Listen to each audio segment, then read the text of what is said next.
Going to be defending Canada.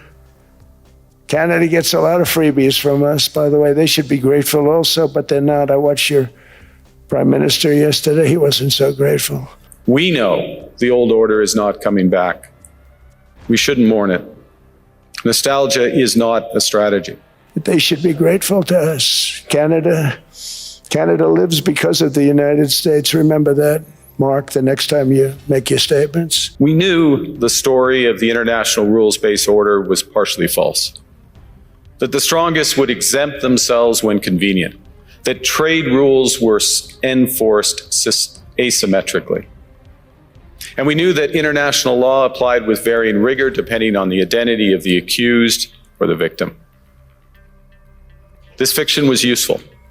And American hegemony in particular helped provide public goods, open sea lanes, a stable financial system, collective security, and support for frameworks for resolving disputes. Without collective governance, cooperation gives way to relentless competition. Competition from the United States of America through trade agreements that undermine our export interests, demand maximum concessions, and openly aim to weaken and subordinate Europe, combined with an endless accumulation of new tariffs that are fundamentally unacceptable, even more so when they are used as leverage against territorial sovereignty. Emmanuel Macron, I watched him yesterday with those beautiful sunglasses. What the hell happened? We do believe that we need more growth, we need more stability in this world. But we do prefer respect to bullies, we do prefer science to plotism, and we do prefer rule of law to brutality. You're welcome in Europe, and you are more than welcome to France. Going to be defending Canada. Canada gets a lot of freebies from us, by the way. They should be grateful also, but they're not. I watched your Prime Minister yesterday. He wasn't so grateful. But they should be grateful to us. Canada lives because of the United States. Remember that, Mark, the next time you make your statements. What we did for Israel was amazing, but that's nothing compared to what we have planned for the United States, Canada, and the rest of the world. We are going to build a dome like no other. We did it for Israel. And by the way, I told Bibi, stop taking credit for the dome. That's our technology. That's our stuff. But they had a lot of courage, and they were good fighters, and they did a good job, and we wiped out the Iran nuclear threat like nobody can believe. It seems that every day we're reminded that we live in an era of great power rivalry, that the rules-based order is fading, that the strong can do what they can, and the weak must suffer what they must. And this aphorism of Thucydides is presented as inevitable, as the natural logic of international relations reasserting itself. And faced with this logic, there is a strong tendency for countries to go along to get along, to accommodate, to avoid trouble, to hope that compliance will buy safety. Well, it won't. So what are our options? In 1978, the Czech dissident Václav Havel, later president, wrote an essay called The Power of the Powerless. And in it, he asked a simple question: how did the communist system sustain itself? And his answer began with a greengrocer. Every morning, this shopkeeper places a sign in his window: "Workers of the world unite." He doesn't believe it. No one does. But he places the sign anyway to avoid trouble, to signal compliance, to get along. And because every shopkeeper on every street does the same, the system persists. Not through violence alone, but through the participation of ordinary people in rituals they privately know to be false. Havel called this living within a lie. The system's power comes not from its truth, but from everyone's willingness to perform as if it were true. And its fragility comes from the same source. When even one person stops performing, when the greengrocer removes his sign, the illusion begins to crack. Friends, it is time.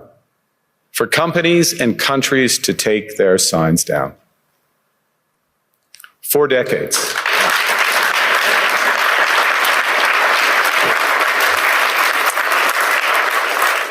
For decades, countries like Canada prospered under what we called the rules-based international order.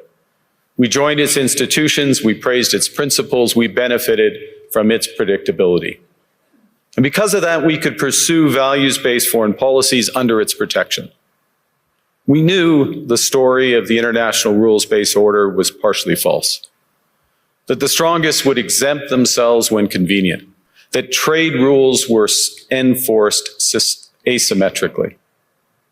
And we knew that international law applied with varying rigor depending on the identity of the accused or the victim. This fiction was useful. And American hegemony in particular helped provide public goods, open sea lanes, a stable financial system, collective security, and support for frameworks for resolving disputes. So we placed the sign in the window. We participated in the rituals. And we largely avoided calling out the gaps between rhetoric and reality. This bargain no longer works. Let me be direct. We are in the midst of a rupture, not a transition. Over the past 2 decades, a series of crises in finance, health, energy, and geopolitics have laid bare the risks of extreme global integration. But more recently, great powers have begun using economic integration as weapons. Tariffs as leverage, financial infrastructure as coercion, supply chains as vulnerabilities to be exploited. You cannot live within the lie of mutual benefit through integration when integration becomes the source of your subordination. America was subsidizing every nation in the world because presidents allowed them to get away with it. It became very tough. So when I called up Emmanuel Macron, I watched him yesterday with those beautiful sunglasses.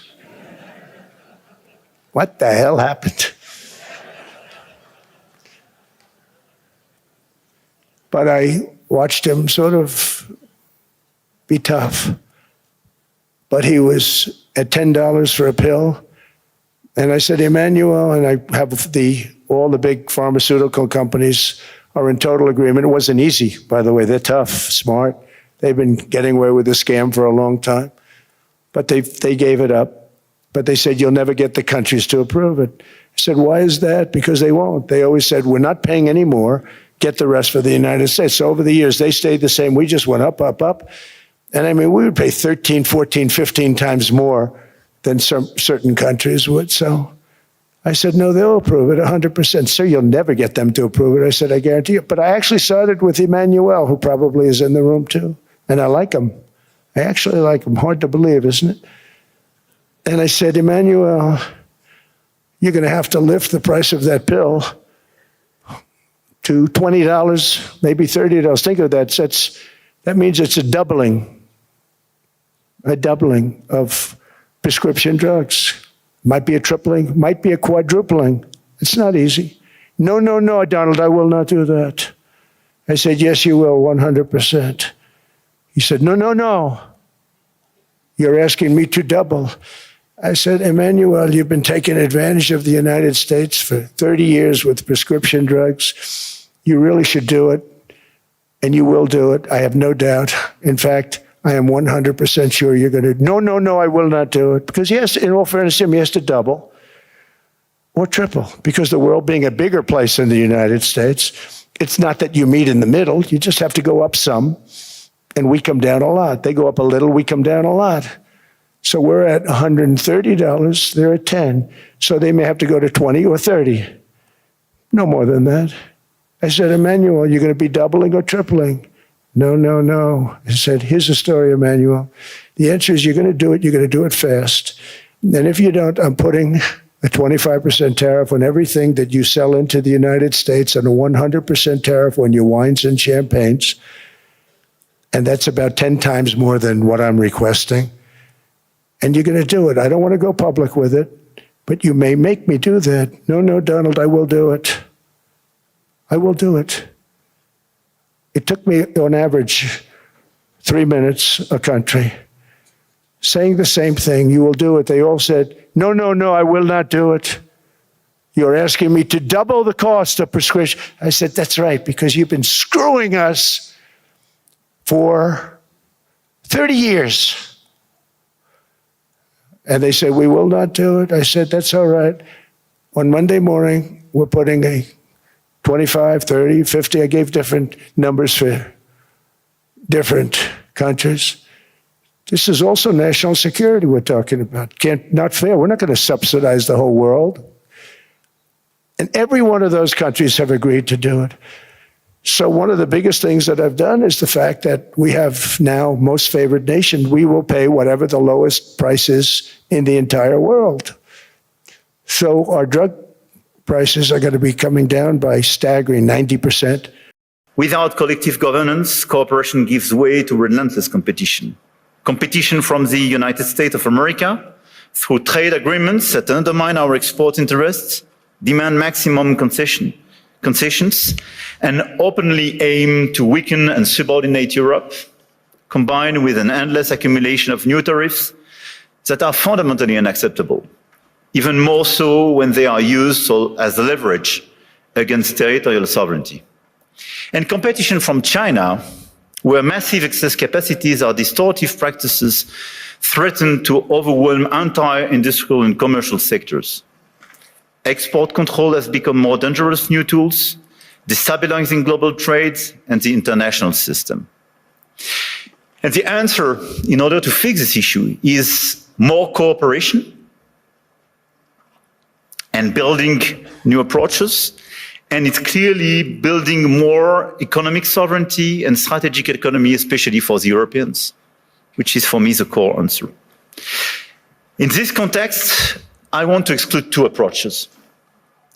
The first approach would be to, I would say, to passively accept the law of the strongest, leading to vassalization and bloc politics.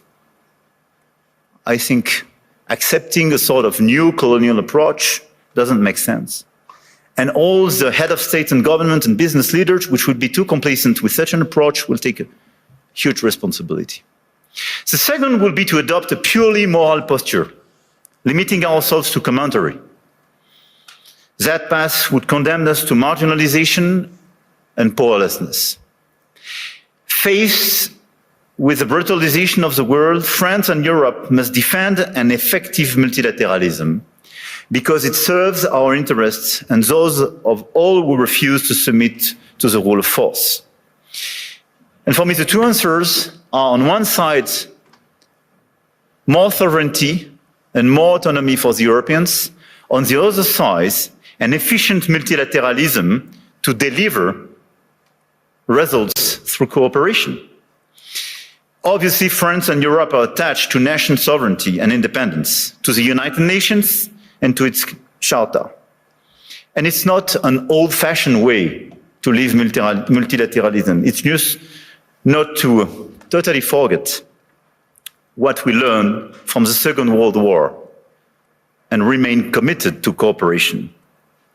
And this is also because of those principles that we have decided to join the mutual exercise in Greenland without threatening anyone, but just supporting an ally and another European country, Denmark. We do believe that we need more growth, we need more stability in this world, but we do prefer respect to bullies, we do prefer science to plotism, and we do prefer rule of law to brutality. You're welcome in Europe, and you are more than welcome to France.